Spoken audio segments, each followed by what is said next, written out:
Daily. Taste the Daily.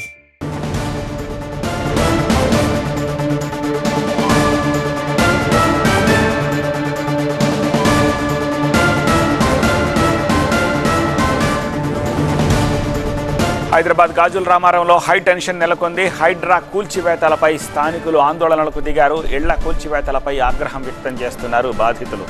తాము కొనుక్కున్న ఇళ్లను కూల్చవద్దని వేడుకుంటున్నారు బాధితులు. కబ్జాదారులపై చర్యలు తీసుకోవాలి కానీ మా ఇళ్ల మీద పడతారేంటి అని అడుగుతున్నారు. సర్వే నెంబర్ 307, 329, 342, 348లోని అక్రమ నిర్మాణాలను కూల్చివేస్తోంది హైడ్రా. 100 ఎకరాలకు పైగా ప్రభుత్వ స్థలాన్ని కబ్జాదారులు ఆక్రమించేసి ఇళ్లు కట్టి అమ్మేశారు. 60-70 గజాల్లో ఇళ్లను నిర్మించి 10 లక్షలకు విక్రయించేశారు. ఈ ఆక్రమణలపై ఫిర్యాదులు అందడంతోటి రంగంలోకి దిగింది హైడ్రా.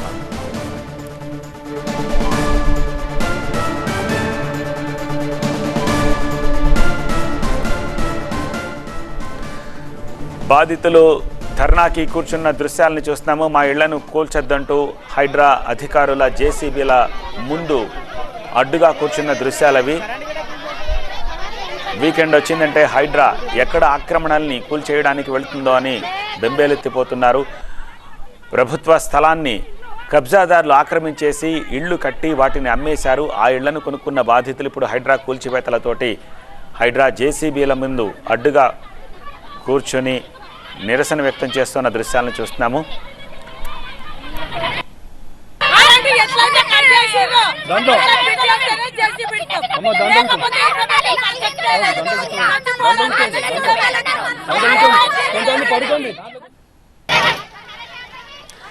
గాజుల రామారావు నుంచి మా సీనియర్ స్టాఫ్ రిపోర్టర్ లక్ష్మీకాంత్ మరిన్ని డీటెయిల్స్ అందిస్తారు. లక్ష్మీకాంత్, ప్రస్తుతం సిచ్యువేషన్ ఏంటి? అక్కడ హైడ్రా అధికారులు ఏమంటున్నారు, బాధితులు ఏం చెప్తున్నారు, ఈ కబ్జారాయుళ్ళు ఎవరు, ఎలా ఆక్రమించేసి అక్కడ ఇల్లు కట్టేసి వీళ్ళకి అమ్మారు?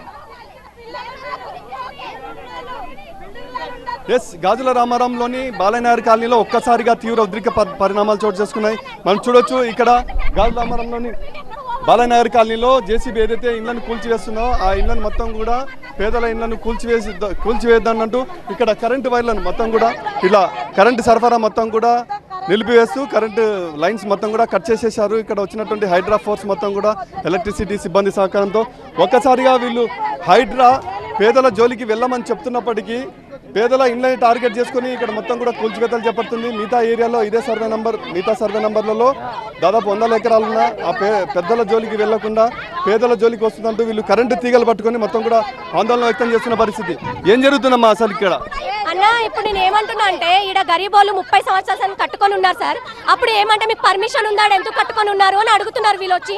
హైడ్రా అసలు గరీబోళ్ళ ఇండ్లు కాపాడనుకుందా, చెరువులు కాపాడనుకుందా? అసలు ఏందో అర్థమవుతుంది. గరీబోళ్ళ ఇండ్లు ఎందుకు గులగొట్టారు సార్? హైడ్రా అనేది చెరువులు కాపాడాలి, కానీ గరీబోళ్ళ ఇండ్ల మీద ఎందుకు పడుతున్నారు సార్? అసలు వీళ్ళందరినీ చూడండి సార్ ఎట్లున్నారు. పొద్దున పోయి సాయంత్రం పని చేసుకొని బతికే వాళ్ళే ఉన్నారు. మేము ఇక్కడ మిషన్ దగ్గర పని చేసే వాళ్ళం అందరం. మేమందరం కూలి పని చేసుకునేటోళ్ళం. మేమందరం ఇక్కడ కూలి పని చేసుకునేటోళ్ళం సార్. ఇక్కడ ఉన్నామంతా. కానీ వీళ్ళు వచ్చి ఇండ్ల మీద గరీబాలు ఇట్లా గులగొట్టడం కరెక్ట్ కాదు సార్. అసలు హైడ్రా ఉన్నది కరెక్ట్ పద్ధతి కాదు సార్. పబ్లిక్ దాచుకుంటే గవర్నమెంట్ పడిపోతుంది కానీ ఉండదు సార్ ఇట్లా చేస్తే. ఎవడైతే గెలిచిండో వాడిని మాత్రం చెప్పుతోని కొట్టుడు మాత్రం ఖాయము. రేవంత్ రెడ్డి గారు వచ్చి మమ్మల్ని నాగం చేస్తుండు.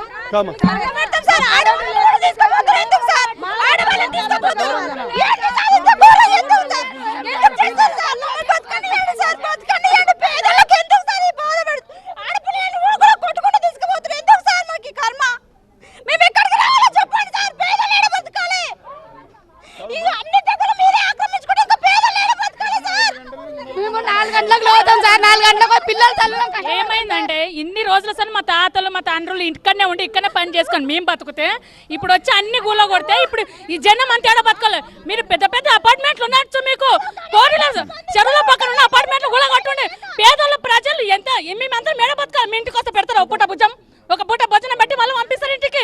మేము ఏడ బతకాలి? మా పిల్లలు చిన్న పిల్లలు మేము ఎక్కడ ఉండాలి సార్? పెద్ద పెద్ద షెల్టర్లు అమ్ముకొని కూలగొట్టాలి రేవంత్ రెడ్డి సార్. కానీ ఇక్కడ వచ్చి అక్కడ ఓడగొట్టాలి.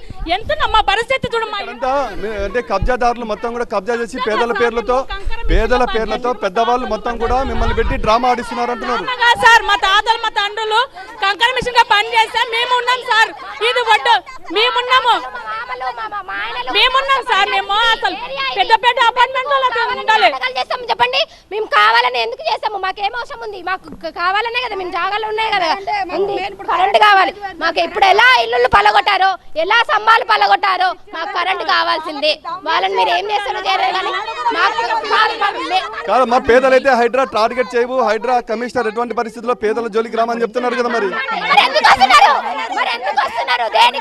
మాకు ఎంత వస్తున్నదంటేనే మాకు పెద్ద పెద్ద అపార్ట్మెంట్లు ఉన్నాయా? ఈడేమన్నా ఏమున్నాయి సార్? చిన్న రూమ్ కట్టుకొని ఉన్నాం సార్ మేము. పేదలం కాకపోతే ఉండాలమ్మా సార్. పేదల దగ్గరికి వస్తున్నారు రేవంత్ రెడ్డి సార్. ఇంతగానో ఓట్లను గెలిపించినందుకు సార్ న్యాయం చేయాలి కంపల్సరీ. మాకు ఇక్కడ ఉన్న ప్రజలు ప్రతి ఒక్కరికి రూమ్ తో సహా కట్టేయాలి సార్. మేము ఓట్లు వేయలేమా సార్ రేవంత్ రెడ్డి సార్? మేము అందరూ బతుకమ్మ పండుగ ఆడపిల్లలు అందరు చేసుకుంటే మేము ఇల్లు గుల కొట్టుకొని రోడ్ మీద పడి మేము బాధపడాలా? ఇది ఎక్కడ ప్రభుత్వం? ఇది ఎక్కడ ప్రభుత్వం? ఇలాగైనా దసరా పండుగ బతుకమ్మ చేసుకోవాలి కదా. మేము దసరా పండుగ చేసుకుంటున్నారు, మేము ఇల్లు గుళ్ళు పోయి నడి రోడ్డు మీద గిన్నె చెంబులు పెట్టుకొని ఏడ పొయ్యి పెట్టుకొని వండుకోవాలి సార్. చెప్పండి, మీరు 3 పూటలు తింటారు, మీ 3వ పూట ఏడ తినాలి చెప్పండి సార్? మీరు గుల కొట్టారు కదా, ఇప్పుడు అదే గిన్నె చెంబులు బయట ఉన్నాయి కదా సార్, ఇప్పుడు ఏడ తినాలి మేము? పరిస్థితి సో మొత్తం మీద హైడ్రా కూల్చివేతల వ్యవహారాన్ని మేము తప్పుపట్టడం లేదు, కానీ పెద్దల జోలికి వెళ్ళాలా, కబ్జా చేసిన వాటిపైన ఖచ్చితంగా యాక్షన్ తీసుకోవాలా. కానీ పేదల నివాసం ఉన్నటువంటి గృహాలను కూల్చివేస్తూ అక్కడ కరెంట్ కనెక్షన్స్ కట్ చేస్తూ, నాలాల కనెక్షన్స్ కట్ చేస్తూ మొత్తం కూడా హైడ్రా ఉక్కుపాదం మోపుతుంది పేదల పైన. దీనికి సంబంధించి మొత్తం కూడా ఇమ్మీడియట్ గా న్యాయం జరగకపోతే మాత్రం పెద్ద ఎత్తున దశల వారీగా ఆందోళన చేయాల్సిన పరిస్థితి వస్తుంది. హైడ్రా కమిషనర్ చెప్తున్న మాట ఒకటి, ఫీల్డ్ లెవెల్లో జరుగుతున్న మాట ఒకటి, పేదల జోలికి వెళ్ళమని హైడ్రా కమిషనర్ చెప్తుంటే దానికి విరుద్ధంగా హైడ్రానే మరోవైపు పేదలపైన టార్గెట్ గా వెళ్తుంది, ఇళ్ళని మొత్తం కూడా కూల్చేస్తుందంటే పెద్ద ఎత్తున ఆందోళన చేస్తున్న పరిస్థితి.